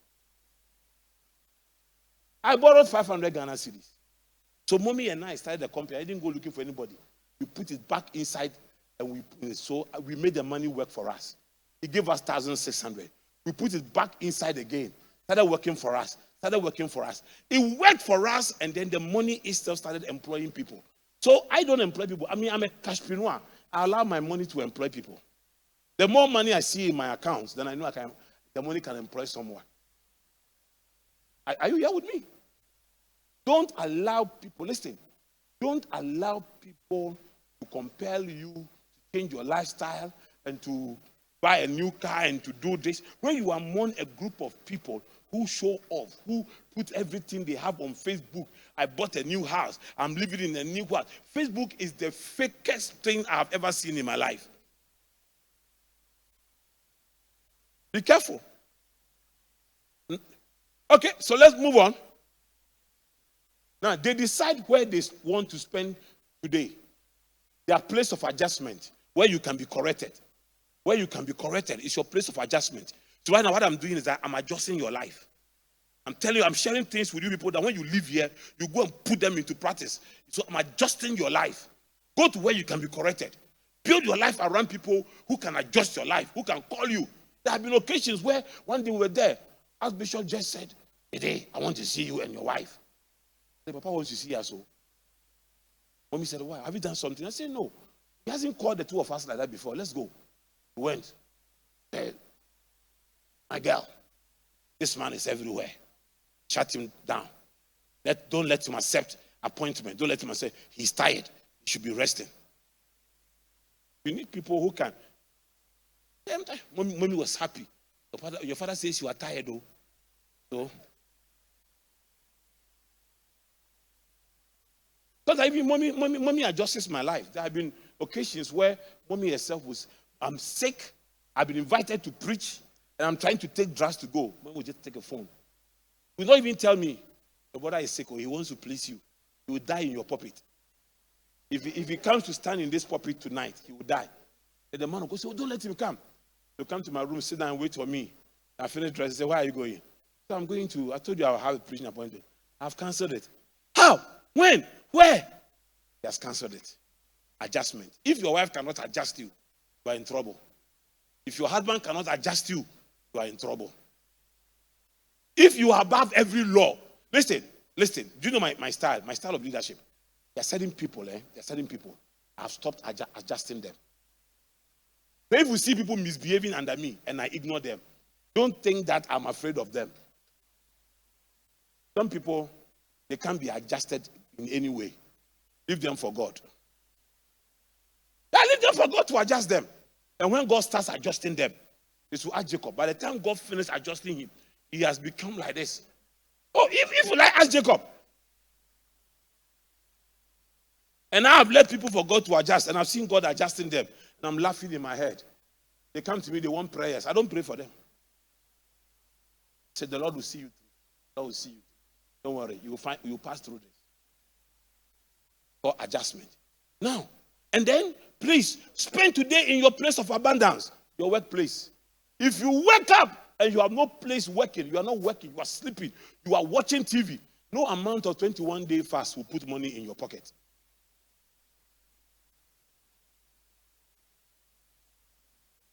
If life is boring for you, it's because you are lazy. There's too many things to engage your life. And your life is boring. And you will get tired, you will sleep, sir. Are you at home? I want to come and visit. Oh, you are not at home. Then you take your phone. You call, where are you? I want to come. Okay. Oh, sorry. Then you call somebody. Charlie, how they? They around? Everybody is busy. You are the only one calling people to find out whether somebody is free. I'm telling you, spend your day in your place of abundance. That's what God has chosen to use to bless you. He will bless the works of your hands. Don't stay at home. Don't accept that you make money whilst you are staying at home. Do something, or else very soon you stay at home, you grow big, you get diabetes, you die before your time. We'll all come and stand here and sing, "Lead kindly light," and see you off. You die before your time. Get up from your sleep and slumber. Do something with your life. Be engaged.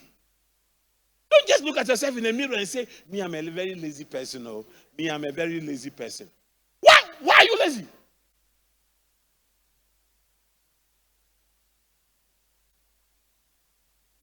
The man who is the current president of Accra Business School works like something. 70-something-year-old man. And he works with the assignments I've given him. And the way he works, it amazes me. Yeah, it's a signpost for me. It's a signpost that after 70, I should still be active and be working. The last I had Zoom meeting with him, just sent me a message, "You'll be 5 minutes late." Then when he came, he was sweating. So sorry, I went for a jog. 73-year-old man, you went for a jog. That's why I walk 7 kilometers every evening. Right now, when I finish with you, unless mommy stops me, I'll go home. In fact, I was coming to this service in a tracksuit. Then I thought that, okay, this is the last session of wow. So let me wear wow and come. I would have come in tracksuit and start my walk. 7 kilometers. 73-year-old man is running 4 miles a day. And you are here. You stand in front of your house to take Uber. Order Uber to come. They'll go and sit inside, drop you in your destiny. Just to even walk to the roadside. So it's part of my walking. When you even go to the mall, park your car far away and walk. Than trying to find a place short to where your destiny is and walk. You are going to die. You are going to kill yourself. And that one, prayer cannot do anything. I'm telling you. You cannot be sleeping and be eating at 10 p.m., 9 p.m., 10 p.m. You are eating banku. You are eating starchy food into your body. And you think that prayer will change it? What you can do by common sense, God will not step in. I see the pastors in Bible school are hitting themselves. You are in Bible school, you are eating banku at 10 p.m. You are not anointed. And then spend your time in your place of abode. If you are not in your place of adjustment or your place of abundance, be in your place of abode. Be in your place of abode. So Kevin is 27, is my son. But mommy wants his door closed by 10 or sometimes 9. He wants everything to close. Even me, the husband, I had to get home early. The day I'm going somewhere, I'll keep long. As I'm going to preach, this people's church, they keep long. So we'll close by 11. So I'll be home at midnight. So we arrange, I'll lock everything. Tell the boys, keep the phone by you when I come. The gate, everything is locked. So Kevin has friends, sometimes 10 p.m. they are in town. Mommy calls, I'm locking my destiny. Come home. Please come home right now, let me lock. Some of his friends think that, your parents are controlling you. How can a big boy like you be called to come home at 10? So one time we were walking, I had a conversation with him. I said, son, you will never marry any responsible woman who will allow you to be in town with your friends after 10 p.m. No wife who is responsible, who loves you, will be looking at you. So me and my mother your mother calling you to come home. We who gave birth to you, calling you to come home. If you let your friends make you feel that we are controlling you, then your wife who just met you when you are, now he's 27 now, I haven't seen a girlfriend yet. So let me say he's married at 28 or 30. If you marry at 30 and you're a man already, then your wife cannot tell you to come home even at 12 midnight. But let me tell you, if you marry a good woman, by 9 p.m. she wants her husband home, and you must be home. If you are not working, you must be home. So forget those friends. Start practicing the thing now. Having to rent a house in somebody's house, and your landlord says, I lock my gate at 8. And you get home and you are jumping this thing. Even the one paying rent. And this boy in my house who doesn't pay rent, doesn't pay anything. You get what I mean? You understand what I'm talking about?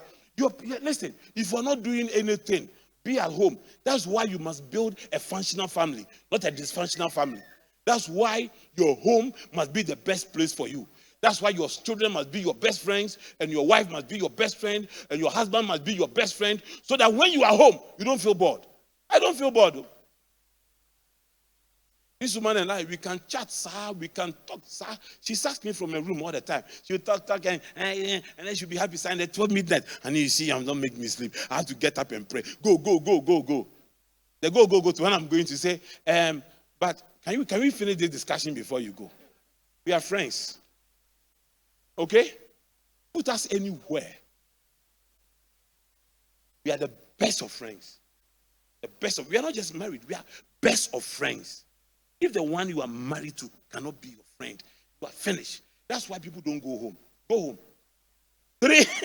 Three safest places on earth. 3 safest places on earth where every wise person spends time. Your place of adjustment, your place of abundance, and your place of abode. Spend your time here. Spend today here. You will succeed. Stop wandering around like an Israelite on the wilderness. Go home. Watch out, number 3. They decide what they want to do today on TIE. They decide what they want to do today on their values, vision, and victories.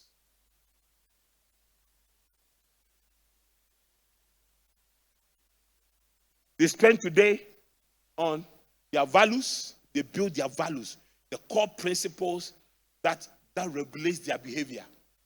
Core principles is one of my values, that I don't drive a girl in my car.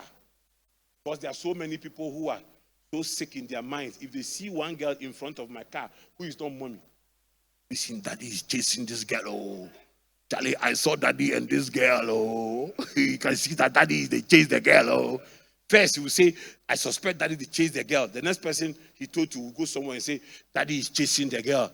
The next person will say, Charlie, I've seen daddy chasing this girl. The next person will say, daddy is sleeping with this girl. The next person will say, this girl, can't you see the girl and mommy, there's tension. When we go to church, look, there's tension. They have killed you. They have finished you. So if I see a member of this church who is a girl standing by the roadside looking for a car, I'll give you money. I'll even sit in my car, call Uber for you, sit inside, I'll drive. It's part of my value system. Are you here? I don't have a girl secretary. My secretary, mommy says, your office, they don't keep it neat because you don't have a girl here. I said, I don't want trouble. The way I work, just can stay with me up to 11 p.m. If a girl comes to work for me and staying with me up to 11 p.m., what will be the conclusion? Let the office be dirty. It doesn't solve my image. But why? I have clinic Accra. Office why a member office Kankwe. Mommy has to come and say, let the earth be clean, let the earth be clean. My secretaries are men who work around me, close to me, everybody. Man, I don't want trouble. In a perverse generation, even if you smile with a woman. So now you know, most men of God have stopped taking pictures with ladies alone. I think I should introduce that. One time I went somewhere with the Archbishop, and the lady came. Papa, can I take a picture with you? He said, no problem. Titi, come and join us. We put the lady in our middle. The two of us are there. Go and tell somebody that these two men are my boyfriends.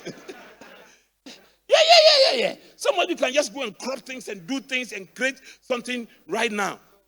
Yeah. So, establish values. And don't let down those values. And keep to those values. So, a sister, any man can hit your back, can hold your breast. Hey, sister, hey. And then you are laughing. Oh, stop that. You are valueless. There's no value. All the brothers can just do anything they want to do. They know your story. The three brothers who have slept with you, they have sat and discussed you. They have sat, I flawed this girl. Let me tell you, men and sex is game. Whilst women, sex is relationship. Let me tell you, and God showed this in the book of Genesis when he told a man will leave his father and mother and will be cleaved to his wife. You know, it's the same thing Jesus told the disciples. If you want to follow me, you must hate your mother, hate your wife, hate your children, and follow me. It's a sign of commitment. God was never in doubt of the woman's commitment. He never gave the woman a condition for commitment, only the man. You must leave your father and mother and be cleaved to your wife. When a woman is sleeping with you, she has marriage in mind, unless that woman is a prostitute. But when a man is sleeping with you, he has a game in mind. He wants to floor you, he wants to do something, he wants you to scream and shout. And then when he finishes, go and tell the other people, Charlie, I floored her. The way she was shouting, the way she was screaming, the way she was doing this. Oh, you are finished with her? You are finished with her? Oh, me, the last 2 weeks. So if you think you are nice, that's why the men are chasing you, are announcing to you, you are free. You are licentious. You are valueless. They pay nothing. What do they pay? Nothing. They use you. Phone. iPhone. How do you need iPhone 7? You are using iPhone 7, and yet you have slept with about 15 men in your life. You don't have a car. Look at Captain Polo. It was a taxi they put him in, going to jail. No car. He was Hey, listen. Men play games. Even in the Garden of Eden, God said, you men, I know you. You will play games. So you must show commitment. Leave your father, your mother, and cleave yourself to your wife. Commitment. God wanted commitment from a man. You don't get commitment from men who sleep with you. Keep your dignity. Establish your values. That's what wise women do. Establish your values. Then have a vision. Create your desired future image. Finally, make sure you count your victories. Win. Achieve things. Make sure you have trophies in your hands. Let people see that this is what you have done with your life. You think that all these years I've spent at Prudence Road, if I had nothing to show for, this woman will love me the way she loves me.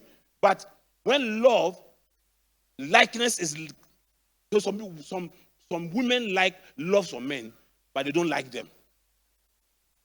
I fall in love with you, but I don't like you. I don't like your behavior. I don't like the way you talk. I don't like the way you are underperforming in life. I like the way you do this. All the two must go together. The woman must love you and now like you. Sometimes mommy will hit me and say, I love the man in you. It means I like the man in you. The things I do, she loves it. It's not only about the romantic love. There is also an appreciation and admiration of the things I do and what I've become. Are you here? Not that she's going to family meeting and will you go with me? I said, it's your family. Oh, Yanko. She's so proud of me. Yeah. She's proud of me. She wants to work with me. She wants to showcase me. Sometimes your wife wants to hide you. Oh, yeah. Why is she going to tell her friends? You are there, your wife is developing herself, building a certain kind of network. And low thinking, low life. All your friends are low thinkers and low life people. And I mean, so she's not proud to introduce you. What the friends will ask you, so what do you do? What school did you go to? Maybe Brafono can intend them sana from us. What's it say? What's it say? Nonsense, man. You are watching a movie with your wife and you are asking her, no, almost saying. Movie the means you, Chiramasie. Oh, bodam, papa. Please forgive me. Today is the last session. And then power. Are you getting blessed? Are you getting blessed?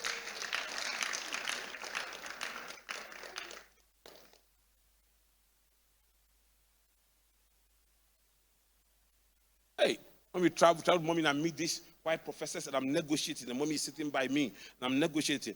I love, the only person I want to impress in my life is my wife. Oh. It keeps the marriage ongoing. But I'm marrying mommy as if she's still my girlfriend. I'm married as if she's still my girlfriend. I haven't gotten familiar with her. I'm marrying her. We are still in our romantic, our honeymoon. We are still dating and courting.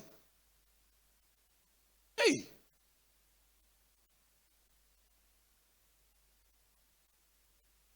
And I'm a boy. They date. They are caught. No. To go to meeting, she's sitting by me. She's doing the negotiation. And then we finish everything. Then we sit in the car and say, the wisdom God has given you. I'm saying, Abrantier. Sometimes as we are driving to our hotel, I said, this one, you have to appreciate me. I've done a deal that will secure the future of this family. I need appreciation. What kind of appreciation? I say, you know now. You know. Talk on our way. I say, yeah. Let's pass through this shop and buy a new bed sheet. He said, for what? I said, for appreciation. Let's go. Anybody, we have plenty bed sheets. I said, I just signed a new deal. And you are telling me we have new deals require new bed sheets. Let's get new bed sheets and go. I make my marriage look good and feel good. What did I say? Okay, let me finish here. It's a serious point.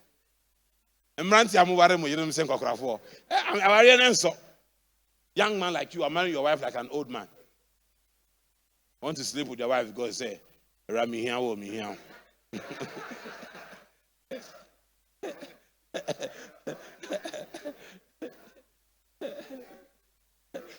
Oh yeah, your wife is sleeping there, you pull her like this. You're pulling her down. There's not like, what do you want? Let me foul. Your father was even more romantic. Oh,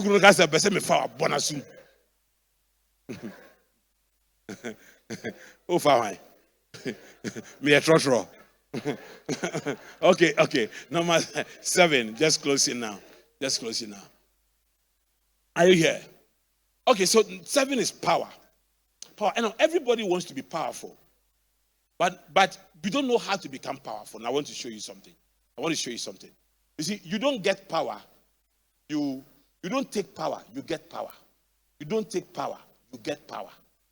Akufo-Addo didn't take power. That would be a coup. He got power. The people gave it to him.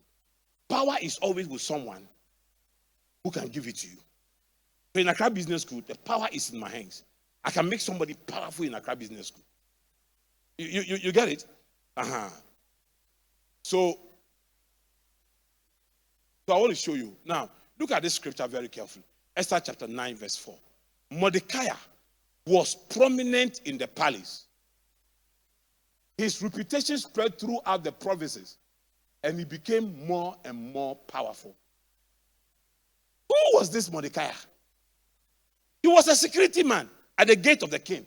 How did he become prominent in the palace? His reputation spread throughout the provinces, and he became more and more powerful. How did he become more and more powerful? I want to show you something, ladies and gentlemen. I want to show you something. Now, end here. How to become powerful. You can never become. Okay. Let's see. Go to the next slide. Let me show you something. Now, here it is. I want to show you how he became powerful. This is how he became powerful. Esther chapter 2, verse 21 to 22. During the time Mordecai was sitting at the king's gate. Where? The king's gate. Bigtani, and Teresh, two of the king's officers who guarded the doorway, became angry. Stop there. Don't read ahead of me. Became angry. Why did they become angry? The Bible doesn't say. Became angry and conspired to assassinate King Xerxes. But Mordecai found out about the plot and told Queen Esther, who in turn reported it to the king, giving credit to Mordecai. Hey, hold on. They became angry. And the Bible doesn't say why they became angry. Because they became angry on flimsy excuses. I, as a leader, have found people around me who are angry. And I don't understand. Why are they angry? Why is somebody I pay a month, I pay every month, become angry and begin to show me attitude? I look at it and I've come to one conclusion. People around leaders, when you start developing a sense of entitlement, that you deserve a certain attention and a certain reward, you end up becoming bitter. But you can never get better than the person you become bitter against. These people became angry. Why would they become angry against the king? Probably they feel they have sat at the gate too long. We were here before Haman came, and we are still at the gate. And Haman is now dining with the king, and we are still at the gate. We are still at the gate.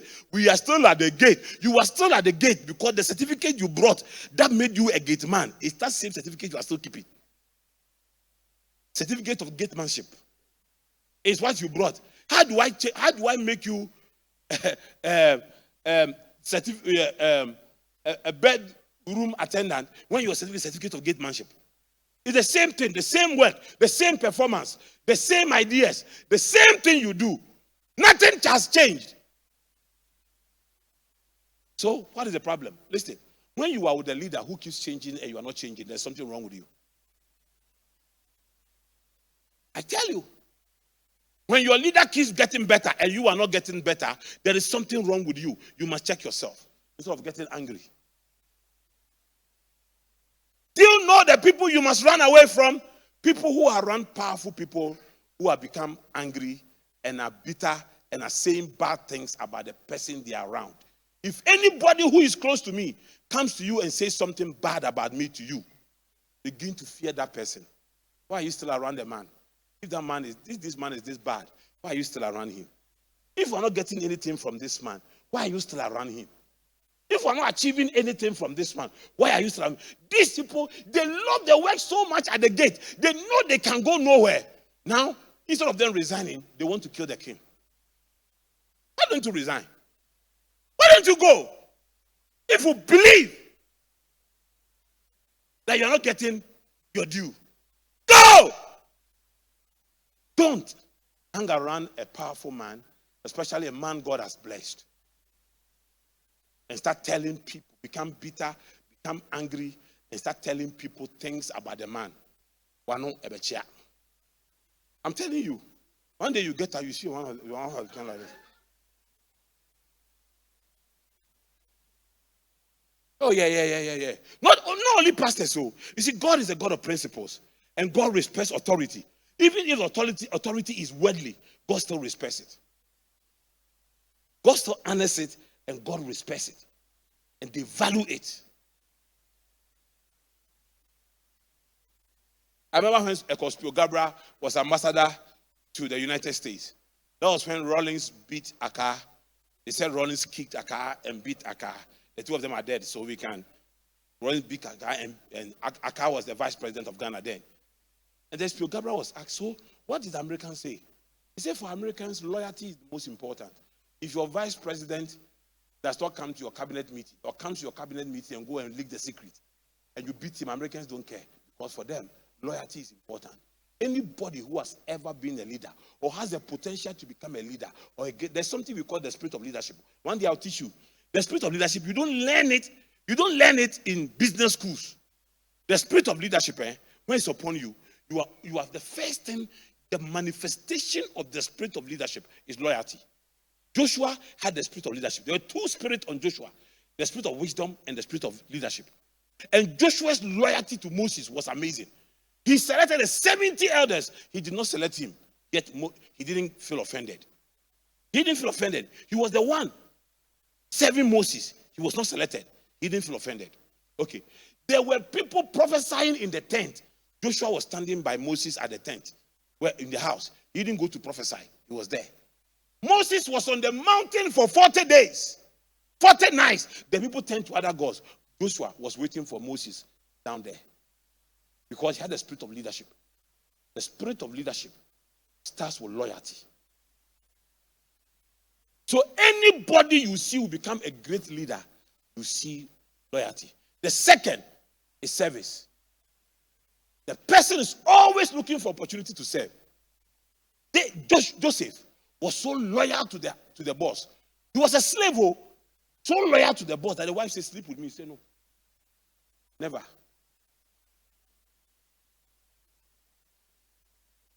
Never. One boy came to live in our house. Then went to the yellow house. And the boys were talking. They were talking in the house. And then they were discussing about the girls to marry. And this boy said, for me, I want a girl who has like mommy shape. That time, mommy was slim and I like women with mommy shape. The thing came to my attention. I said, you are already looking at my wife's shape in this house.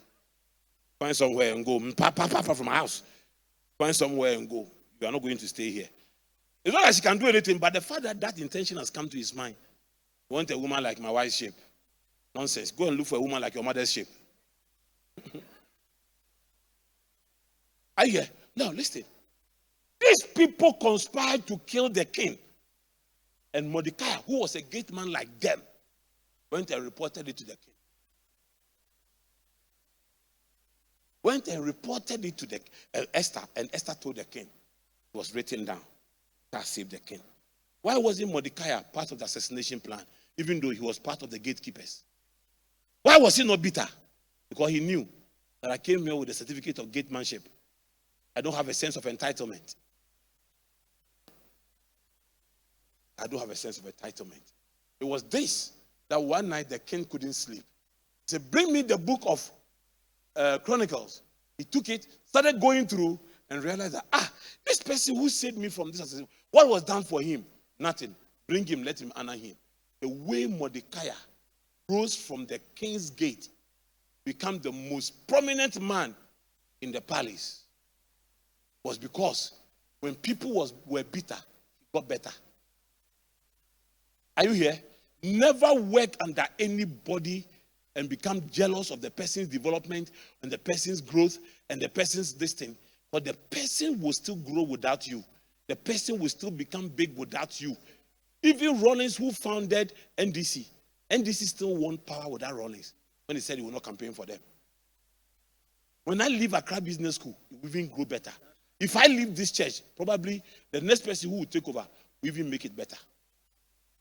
I'm told that anytime I travel, church gets sweeter. But I'm not here. Because a good leader, when in your absence, things must be done better. Are you here with me? You want to get to where Mordecai got to. Become prominent and powerful. Never stay under any leader and undermine that leader. Never become angry under any leader. Never become bitter under any leader. If your bitterness is making you angry, walk away from the leader nicely. Seek his blessing. Let him bless you. And walk away nicely. Or become better than you. But if you have nowhere to go and you stay around, shut your mouth up. And ask the Lord to help you take out bitterness from your heart. Because it will kill you. It will destroy you. It will crush you. Like, cause this. Look at their name. Bigtani and Teresh. If you have a bad name, you behave badly.